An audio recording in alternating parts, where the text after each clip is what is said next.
Retenez bien ceci. Goliath est mort héros au front et libre.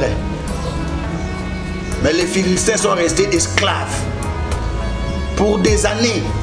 Parce qu'ils ont perdu une seule personne, un seul individu. Il y a armé à Koufi. Attends, soldat, les colonels ne sont pas affrontés. Ils ont attendu que vous n'ayez pas besoin d'un lagaban, à Pinépé, à Lémoinini, à ce que donc, ils appellent beaucoup de prophètes.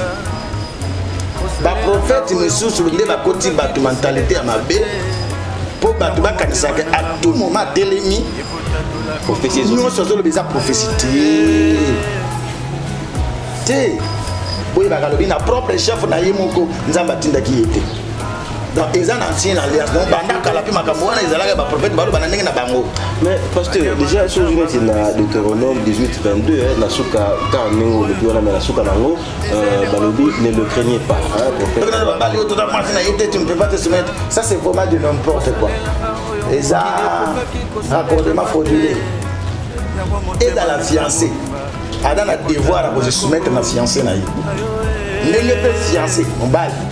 Adam a devoir à la fiancée.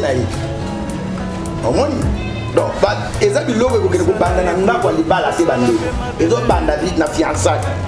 Dans ce la fiançailles déjà solution, en tout cas. Tina mon côté. Tina mon côté. Faut pas espérer que c'est un. Les gens qui ont basé ça. Quand on chante les gars na katanda. Ma balle les anneaux du ça c'est des expériences maintenant. Désolé. Vous avez un message tout lancé que ce fiançailles est déjà au-delà de 5 ans Bakabwana.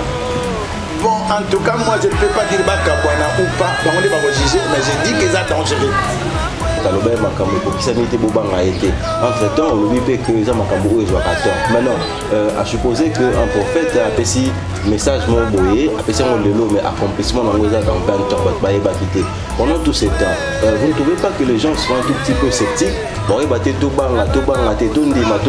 Voilà. C'est quoi cette position à adopter? Avantage, c'est ce qu'ils ont appelé, ce qu'ils ont choisi par un Zambé et qu'ils n'ont pas se consacrer. Dieu va l'accompagner toute sa vie. Avantage, c'est le position. Dieu t'accompagne. Tous ceux qui sont choisis par Dieu, Dieu les accompagne partout et en tout moment, dans n'importe quelle circonstance. Mes frères et sœurs, vous qui nous suivez de partout où vous êtes, protégez vos héros.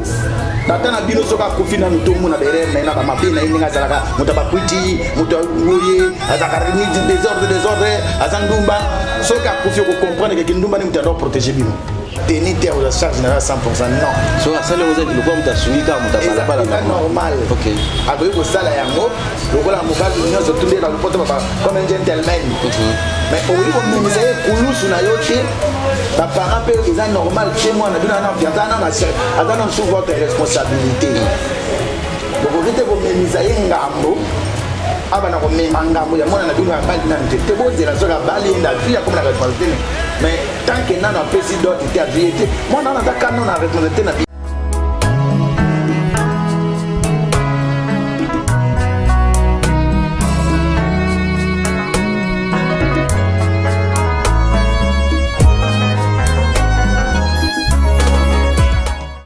Merci pour le choix inconditionnel que vous ne cessez de nous accorder. On est là bien sûr, hein. C'est un plaisir pour nous de vous retrouver sur notre chaîne qui n'est rien d'autre que Christ, parole de vie. Ensemble, on va devoir écouter comme il se doit ce message tellement pertinent et profond que va nous livrer le pasteur Eliel à travers bien sûr les différentes questions que nous allons lui poser. On est là ensemble, on vous dit encore une fois de plus merci. Si vous avez des questions à lui poser, c'est tellement simple. Il y a un numéro affiché au bas de votre écran ou encore au bas de votre téléphone. Hein. Contactez-lui par ce numéro et puis je crois que vous aurez des satisfactions à travers bien sûr les différentes réponses qu'il va réserver pour vous. Allez, avec lui aujourd'hui on parle comme ça de la protection des héros. Hein. On reçoit comme ça notre invité unique, c'est pas notre invité habituel qui n'est rien d'autre que le pasteur Eliel Itongwa Riziki. Pasteur, bonjour. Bonjour Brice. En tout cas, on reçoit toujours des messages. Hein. Il y a plusieurs réactions qui fusent vraiment de partout par rapport au message que vous avez toujours délivré. Ce n'est pas vos réponses dans cette émission. Certaines personnes vous félicitent, hein, on vous aime bien comme ça. Hein. Merci beaucoup. Je vous remercie. Voilà, je crois que même l'église, hein, Christ Parole de Vie, va bien et puis les activités vont de l'avant, je crois. Grâce à Dieu. En tout cas, merci beaucoup. Pour aujourd'hui, déjà, je viens d'annoncer comme ça notre thème du jour que je réitère. Déjà, nous parlons comme ça de la protection des héros. La ligne n'a mais qu'un peu pour comprendre, bien sûr, avec eux, parce que vous savez bien, en venant d'ailleurs par ici, qu'une fois que nous allons vous poser la question, la réponse qu'on aurait, voilà, serait tellement satisfaisante. Tout le monde déjà était tellement content parce qu'ils savent déjà que Toye est pas inayo. Pasteur, les lots, tout le monde en a assemblée, la famille, on a des fois des dirigeants qui sont tellement méchants, par moments incompétents. Il y a je voulais surtout savoir par là, est-ce qu'on est censé toujours protéger nos responsables, si pas avoir de la sympathie pour Nabango, quel que soit le comportement ou encore insuffisance Nabango? Merci beaucoup, Brice, pour la motuna. Na lingi na banda par ko ibisa bande ko nyonso bazolanda biso sika nyonso bazwani ke kozala na elombe to kozala responsable en soi et ça charge. Ok. C'est pas donné à tout le monde. Alors, et ça sera facile à critiquer bango. Ogoyi kozala responsabilité ça que va doit critiquer les alarato. Bato ba kofinga yo bato ba kolbaka mabe sur yo ba ba notalaka yo ezo marché te mokie ba notala makambo zo simba. Vous savez, un jour on a tanga mukanda moko édifianga makasi professeur moko azibana na kata classe après c'est bango papier d'éducateur kaka azi bic ateka point moko na katikati ya papier wana et puis à remettre chaque feuille à chaque logo moko wana à remettre papier wana na ba élève na ye. Alors, il y a akoma oyo nini yazomona na papier wana. 99 élèves sur 100. Bakoma la même chose. Bazomona point wana dans la carte à feuille. Mwana moko kaka akomaki na moni feuille ezali pembe, n'est-ce pas ça monene. Kaka mwana moko comme 100 élèves bazalaki. Qu'est-ce que je veux dire par là? Bayero bazala ngandengwa. Bazala papier à pembe. Moi tâche kaka moment ko na carte ya onde ba tirer attention wana. Mais ba kotal espace mobimba ya feuilleté ko ezali pembe. Donc s'il faut répondre à motuna na yo bandeko balingami bana nzambe ba frères et sœurs vous qui nous suivez de partout vous êtes et ça hyper important, pas très important. Hyper important ya ko protéger ba héros na bino malgré ba erreur ba koki kozana nango malgré ba faiblesse na bango kozala héros brise et ça absence ya faiblesse iti beaucoup moins que parce que quelqu'un est champion na discipline songolo c'est que à maîtriser en détail à 100% discipline c'est faux. Kozala champion ezali absence ya faiblesse iti kozala héros et la question que motada na limite iti l'unique le seul qui n'a jamais eu de limite qui n'en aura jamais c'est le Christ lui-même le Seigneur Jésus c'est Dieu oyo totikali ba limite kozala kaka ba imperfection et kozala kaka surtout que tozali bato c'est quand même solo comme nalingi bana nzambe tanto baba héros awa na bitita muso bamona kana tout ba konzi il y a pas que ba konzi tata na bino aza héros maman na bino aza héroïne chef de quartier na bino aza héros chef de famille na bino aza héros tiao no so yebi wana pasteur na bino aza héros mokambi na bino a département aza héros Goliath pas aza héros je vais arriver na komi wana te yo weli simba ko wendeng ba question za ngai quand même baza ba héros.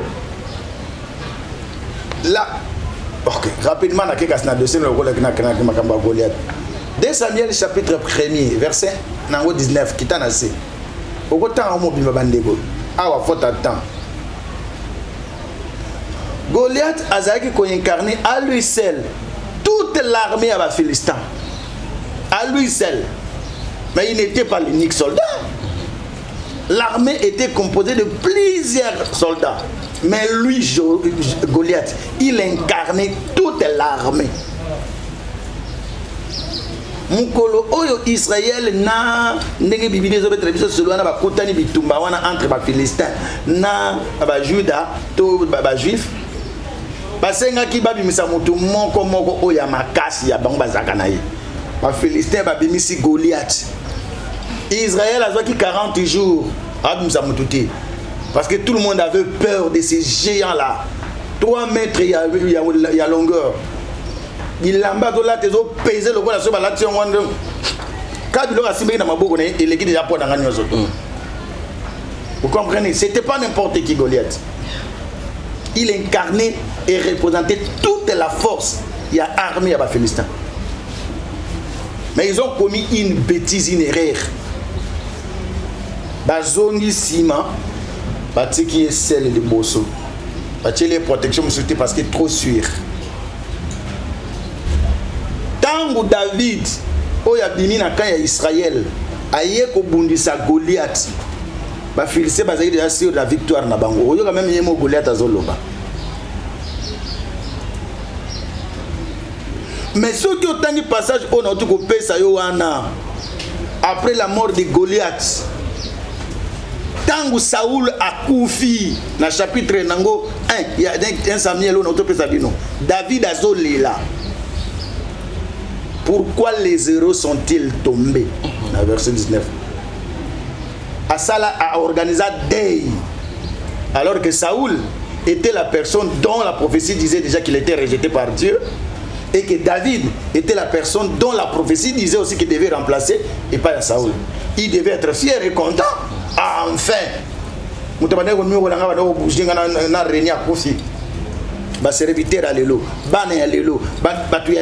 c'est ce qu'ils allaient faire. Content. Comme ça, on a pouvoir. Pardon, vite fait déjà, les questions déjà. En fait, c'est vrai que David, Bandakala, il fallait succéder à Saül, mais son comportement m'a souvent intrigué. Je me dis, mais il fut un moment, je sais pas moi, Joab qui encore, qui est côté Saül à Lali. Il a la possibilité à Roubomaï, mais il ne l'a pas achevé. Mais parce qu'il avait la connaissance de la protection des héros. Les héros peuvent avoir des failles. Goliath a une faille, a une armure, mais front na yé a une vide. Faille à moi. David a visé à front. A visé qui armure a une tolo. Te peux béger libanga ne c'est le côté odenda. A visé qui te bouclier a une mambo parce que béger c'est le côté. A visé qui front faiblesse. A visé la partie où il a qui faiblesse na yé, où il a qui protéger. C'est comme ça qu'il a eu Goliath. Tant Goliath a tombé, écoutez, vous qui me suivez là-bas, vous qui avez l'habitude de voir les erreurs de vos leaders, ainsi de suite, de vos parents, ainsi de suite, retenez bien ceci. Goliath est mort héros, au front et libre. Mais les Philistins sont restés esclaves pour des années. Parce qu'ils ont perdu une seule personne, un seul individu. Il y a armée à Koufi. Toute l'armée part na Boum. Il suffisait que Mouzé Laurent désirait Kabila Akoufa pour que plusieurs autres têtes tombent, pour que Mamsou Bakota qui chômage, Banda Bakota qui lelo. Il suffisait que Mobutu seul a Kende pour que Bamaye le Bakoufa Nasima, pour que tu connaître autre connaître que Chamboulomé côté Namboka. Banzimbi histoire ici, ils étaient là. Bao Moussou Anabonata Bakombo Bazape Moussou vivant lelo, histoire ici là. Tout bas qui s'appelle. Il suffisait que alternance et salama. Il suffisait que alternance et salama. Fatia doit pouvoir. Pour que les lotos sur le solo, silence radio. Silence radio. Ils sont là à profiter. Mes frères et sœurs, vous qui nous suivez de partout où vous êtes, protégez vos héros. Tatana bino soka kufina ntomu na berer na ba mabina ininga zalaka mutabakwiti mutawoye azakari ni désordre azandumba soka kufi ko comprendre que kindumba ni mutando protéger bino bana ya Noé ba commettre la grosse bourde de leur vie moi na moko plutôt parmi bana ya Noé ba bosanaki que tata wana ya kwiti nde mutabikisa bango pour que ba kufate na noyade tangu dirige yaki Parce que Noé a commis Kolangwa après le déluge. Non, Noé était ivrogne avant le déluge. Ça n'a pas empêché à Dieu de l'utiliser. Non, la Bible d'ailleurs dit dans le chapitre 6 que Noé trouva grâce aux yeux de l'Éternel. Donc ça n'avait rien à voir avec son comportement. Ça n'avait rien à voir. Et nous aujourd'hui on dit que nous avons trouvé grâce. Dieu nous a fait grâce par Jésus. Mais il y a toujours des gens qui frappent la poitrine, qui pensent qu'ils sont supérieurs ou je ne sais comment que les autres. Mais rentrons là où nous sommes. Je ne suis pas là dans ces débats-là. Brice. Baba héros n'a bino base na ba défaut ou pas il faut le protéger parce que valeur na bango e banaka tu ba koyi. Mobutu dictateur, Mobutu devait partir. Mayele oh non quoi se sécuriser yote. Mobutu partir. Où sont-ils? Maman lele donna nayo. Ngwanda akufela wapi? Ngwanda Terminator. Akufela wapi? Ngwanda en exil. Ah, parce que les héros étaient tombés. Vous comprenez hein? Alternance et salami le combien? Dites ce que vous pouvez. Bah on peut baser le pouvoir les lots. Baye baké demain ceux qui leader azate. Brice tu kana se prendre. Oui bien que na apprendre beaucoup na makamba ba leader. Oh. Ouais. Il y a politique à Congo surtout hein. Congo karaté dans le monde. On a l'ingandé à Bango to ba ko marolela. Na kozonga ya awasima. Mais na monde kaka. Ceux qui vont protéger leader na binoté, au perdre et beaucoup regretter. Michael Jackson était leader il y a groupe moi monene na monde. Au cas où sur le groupe wana. Mais na poto hein, est-ce que mindele baza. Histoire ici là. Bob Marley était un leader d'un grand groupe musical. Johnny Hallyday. Depuis Kakenda, histoire ici là. Guitariste wana il y a Michael Jackson à moi soir. Yo ka solo solo na ici là. Depuis Franco Akufara. Le monde nani le tumba to fakalata. Asa que section sala na lere ulombo azalaka. Na banze baba belé na banze bani na stara kon zo. Yeudia ya tigena manda oko kapeta pema. Awa nani wewe auto kufa king kestere menea. Otoka Victor. Leki naye. Bazo bunda mezo mona. Viva la musique wemba kenda ki akufia. Mona onde ne komi. Mera bunda mais comme compliqué. Quand le leader part, il part avec tout. Quand le leader part, il part avec tout. Alors papa, laissons-nous te comprendre, te maîtriser. Maintenant, comment faire? Puisque leader, héros, c'est vrai que tout insuffisance, c'est ça raté. Comment gérer leurs insuffisances? Vous n'avez pas à gérer leurs insuffisances. Il faut accepter. C'est à vous d'accepter. Oui, tu as c'est le comment. Oui, il y a des insuffisances. Yes, merci. Jésus, les messieurs. Bonjour au Pierre et Pierre du Seigneur. Mais Maramo Zuluba, on a un Orlando le soir. Et ça, c'est ça. Qu'est-ce qu'il avait remarqué pour lui ça? Babylon a avant de 3 jours, l'été, 3e jour, après, c'est bon, lipa. Le bilan, c'est un bon an pour les mapes. Mais tu peux 3 jours dans la méthode de l'Orlando. Les impolités, je vous t'envoie des émotions, Bilo Kabat, Babé, ça n'a pas la boîte. Il y a un problème sérieux à langage. Belika.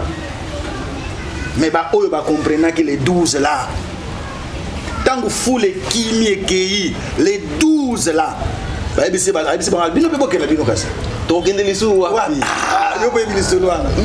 qu'ils ont compris que c'est les leaders choisissent qui ils les laissent et qui va les succéder. Ce n'est pas à la population de choisir, c'est les leaders qui choisissent. Et quand c'est lui qui choisit la personne qui le succède, cette personne-là reste avec son manteau, comme à l'époque d'Élysée et Élie. C'est double portion. Voilà, parce que le leader a tiqué. Ah oui, c'est au moins il a Faiza. Au moins le problème c'est que n'a pas flamant tant de l'ouverture de l'indépendance. Baké le leader va dire, ce qu'on va préparer mon tout de éviter ça andé n'allez. Il me progresse c'est créé. Oye bi suite nango. Et comme il m'a même sardine ya tout le monde a ya. Ndeni ba sala système qu'on a poyé là, to éviter tant que mo kene, ba bouter n'y a mis partout. T'aurais qu'il est les sous 61 ans après, qu'est-ce qu'on a fait? Et comme une totalité, tout le bateau,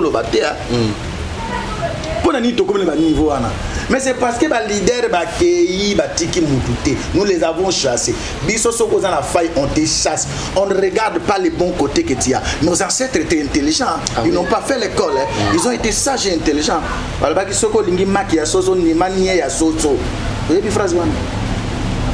y a un proverbe de Congo. Ça c'est un message tellement fort. Donc les Congolais, à toi voyage comme 1800, on accepte parce que c'est notre leader. Hyper important. Parce que n'oubliez pas que la personne qui voit plus loin que les autres, c'est le chef. La personne qui a plus à perdre, c'est le chef. La personne qui connaît bien, c'est le chef. Nous avons un pasteur et l'église Christ Parole de vie. Et dans la montée, il y a un problème avec l'église au Lekangati. Attends, écoutez un ancien ami, c'est Bossolo. Aïe, au Lekangati. Attends, ma marite. Aïe, il y a un problème avec l'église au Lekangati. Attends, étoile, rien. Et l'autre côté, Bible écoute, nous n'en parlons plus. Comprends? Ngande na yeye problème l'église ko leka batu tout. Oh frère, il y a que les gars 6 mois JJ, Bossana. Je sais ça la kimi. Alors ceux qui veulent lingi ko protéger ba leader na bino, ne pleurez pas après. Boko panzana. C'est comme ça que zalaka. Na l'accès bino na mukina ba grand structure automonaka. Vous comprenez?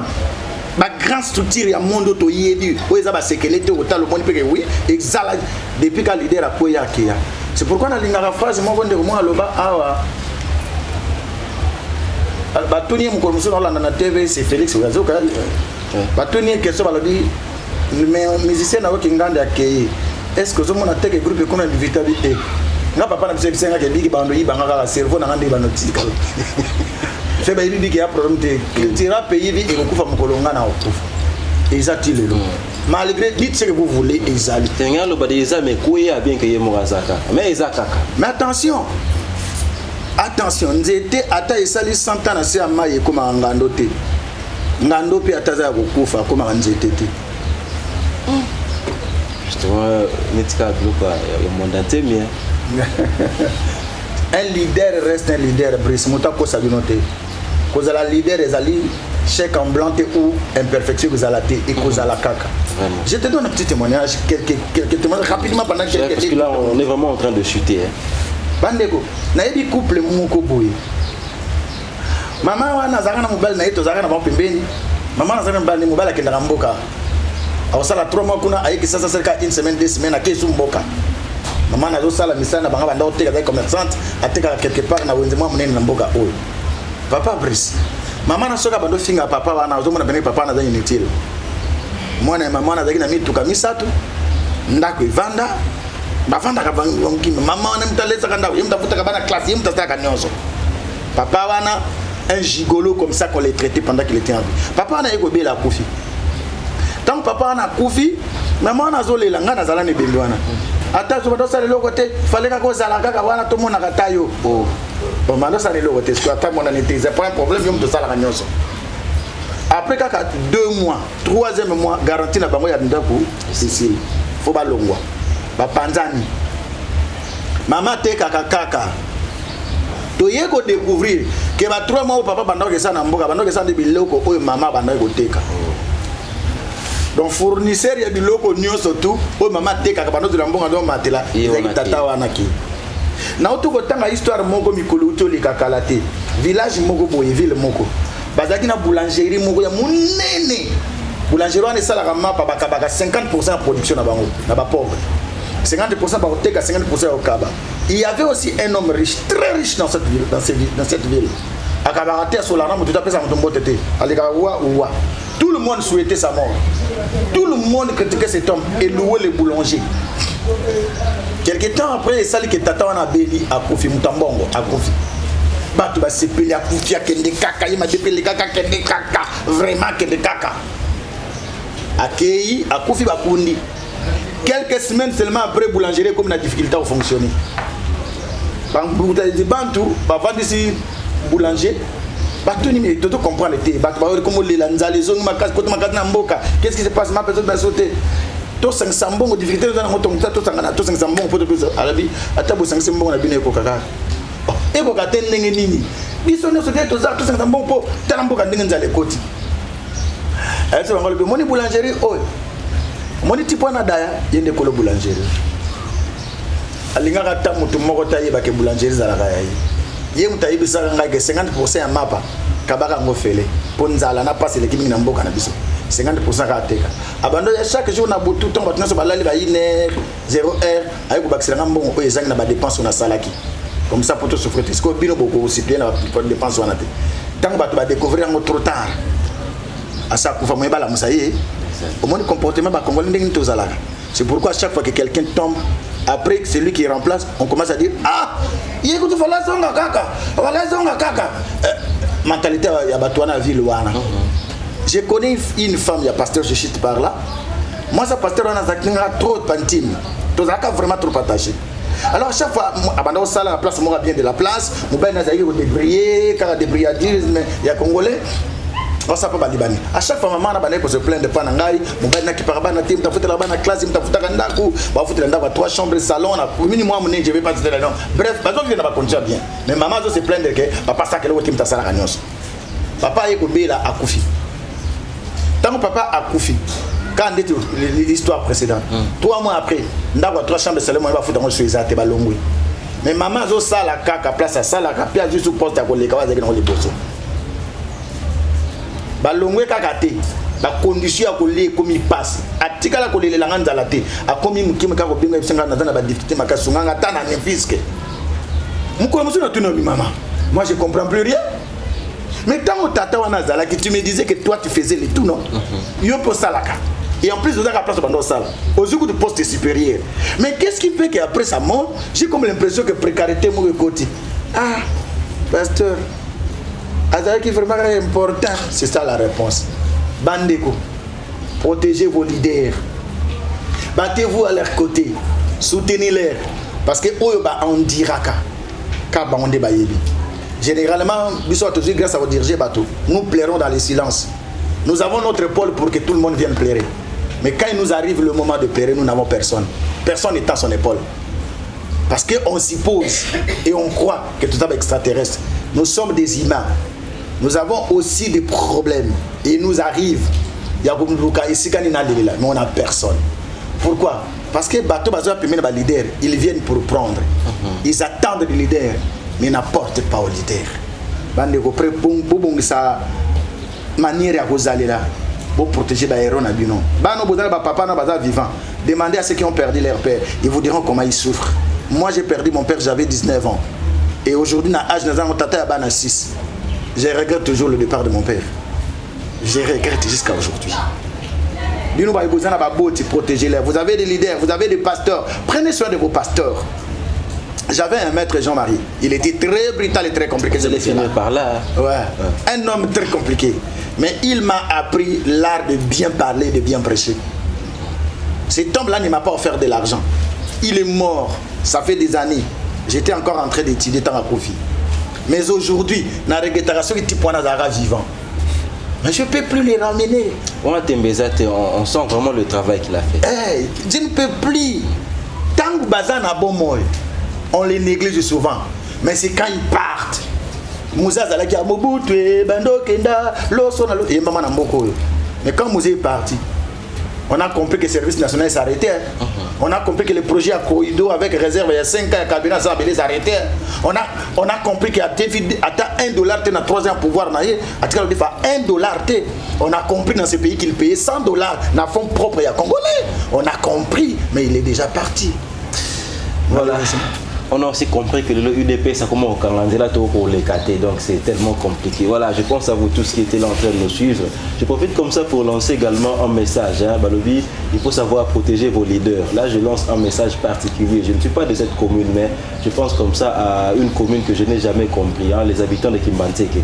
Je crois que dans les prochaines échéances, bien que ce ne soit pas une émission politique, vous saurez quand même à qui faire confiance. Voilà, je crois que le message est passé. Allez, il y a le numéro affiché au bas. N'hésitez pas de poser vos questions au pasteur.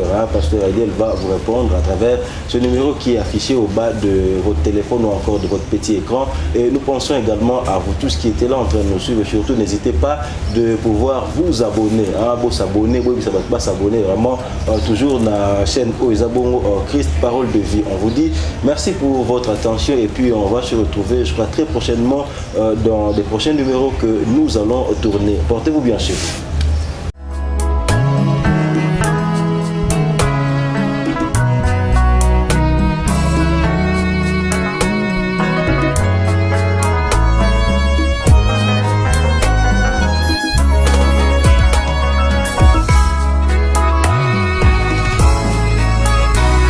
Soki natali makambo salelaka ngai ye nazanga kama loba koloba na yo kolo nanga